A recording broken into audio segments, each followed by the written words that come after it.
കടുത്ത വരൾച്ചയിൽ കരിഞ്ഞുണങ്ങി ഇടുക്കി ഹൈറേഞ്ചിലെ തന്നാണ്ട് വിളകൾ. ജലലഭ്യത കുറഞ്ഞതോടെ പാവൽത്തോട്ടം പഴുപ്പ് ബാധിച്ച് കരിഞ്ഞുണങ്ങുന്നു. ഉൽപാദനത്തിലും ഗണ്യമായ കുറവുണ്ടായി. സർക്കാർ സഹായങ്ങളും ലഭ്യമാകുന്നില്ലെന്ന് കർഷകർ പറയുന്നു.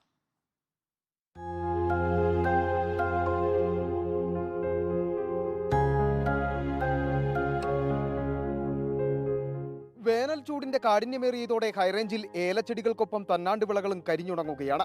ജലലഭ്യത കുറഞ്ഞതോടെ പാവലിന്റെ ഇലകൾ പഴുത്തു കരിഞ്ഞുണങ്ങി തുടങ്ങി. പുതിയതായി വിരിയുന്ന പൂവുകൾ കൊഴിഞ്ഞുപോകുന്നതും ഉൽപാദനത്തിൽ ഗണ്യമായ കുറവുണ്ടാക്കുന്നതിന് കാരണമായിട്ടുണ്ട്. മുൻവർഷങ്ങളെ അപേക്ഷിച്ച് പാവയ്ക്കായ്ക്ക് മെച്ചപ്പെട്ട വില ലഭിക്കുന്നുണ്ടെങ്കിലും വേനൽ ചൂടിൽ കനത്ത തിരിച്ചടിയാണ് കർഷകർക്ക് ഏറ്റുവാങ്ങേണ്ടി വരുന്നത്. നമുക്ക് കൃഷി ഇപ്പോൾ കൊണ്ടുപോകാൻ ബുദ്ധിമുട്ട്. ഇപ്പം തന്നെ വരൾച്ചയായി. ഇപ്പോൾ പാവൽ പഴുത്ത് കിടക്കുന്നു. നമുക്ക് വെള്ളം ഒഴിക്കേണ്ട കാര്യങ്ങളുണ്ട്. പാവലിന് വെള്ളം ഒഴിക്കണം, വാഴയ്ക്ക് വെള്ളം ഒഴിക്കണം. ഇതിനെല്ലാത്തിനും വെള്ളമില്ലാതെയായി. ഉണക്ക് ശരിക്ക് ബാധിച്ചു തുടങ്ങി. വാഴ, പാവൽ അടക്കമുള്ള തന്നാണ്ട് വിളകളുടെ പരിപാലനം കടുത്ത പ്രതിസന്ധി നേരിടുമ്പോഴും സബ്സിഡി അടക്കമുള്ള സർക്കാർ സഹായങ്ങൾ കർഷകർക്ക് ലഭിക്കുന്നില്ല.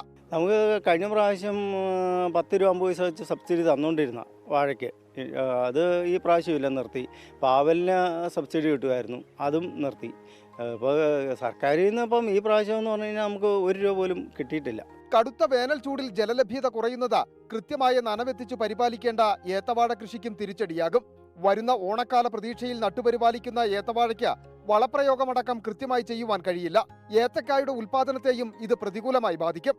നീരുറവകൾ വറ്റിവരണ്ട് തന്നാണ്ട് വിളകളുടെ പരിപാലനം പ്രതിസന്ധിയിലാകുന്നതിനൊപ്പം കർഷകരെ കടക്കണിയിലേക്ക് കൂടി ഇത് തള്ളിവിടും.